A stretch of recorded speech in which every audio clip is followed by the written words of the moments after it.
Is universal banking dead? Joining me to discuss this crucial issue for the industry is António Simões, Chief Executive of HSBC Bank, the group's main European subsidiary. António, with regulators putting increasing pressure on the world's biggest banks, and you are one of the world's biggest with a balance sheet of $2.5 trillion, is it becoming increasingly impractical to operate across so many countries and so many different activities? Universal banking is under huge pressure. Can you continue to have this model? Martin, thank you. We believe so.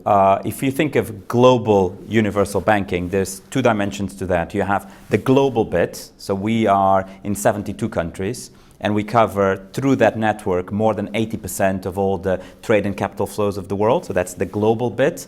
And the second bit that's been questioned is the universal banking, so the fact that we are in retail, commercial, private banking and global banking and markets. And my view is that you need to take a customer sort of view and angle to this. So I was using the example of Market, a company that we have been supporting since 2003 when they were created in a barn in St. Albans, and we supported them all the way to listing in a NASDAQ last year. So if you think about it, they were a small business, they became a larger corporate, we then helped them on the market side, and now we're also banking their employees both in retail and private banking. That's a lovely story, António. Great marketing for your bank, but customers may want a global bank to help them globalize, but regulators don't seem so keen on them, particularly in the UK.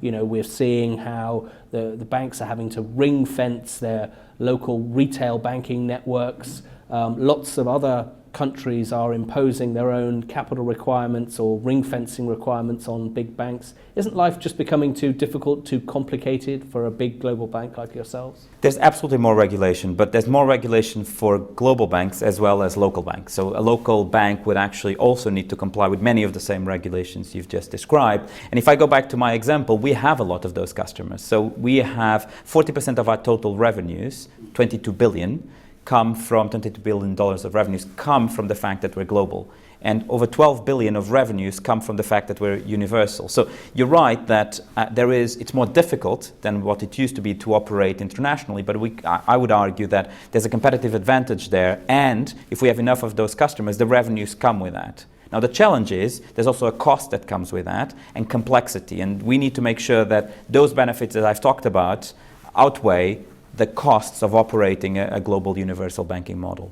Yeah, and we're here at the FT Banking Conference, and we were just on a panel discussing this issue, and you admitted to me that there are less benefits in retail banking to being across so many different markets, and that's why HSBC and other banks have been withdrawing from some of the smaller retail banking markets. So why is that? They tend to be commercial customers that then go international, so import and export. And yes, the power of the network is much more relevant for them. And that's why, back to your point about shrinking, since 2011, we've done 78 disposals. Actually, that was as of June. We've now done more than that. On the retail side, to answer your question, if you're a customer that is here in the UK, let's say, and you also happen to be in France, and at some point you lived in the US, yes, it makes sense to bank with HSBC because we can provide you personally, Martin, an account in New York, an account in Paris, an account here in London.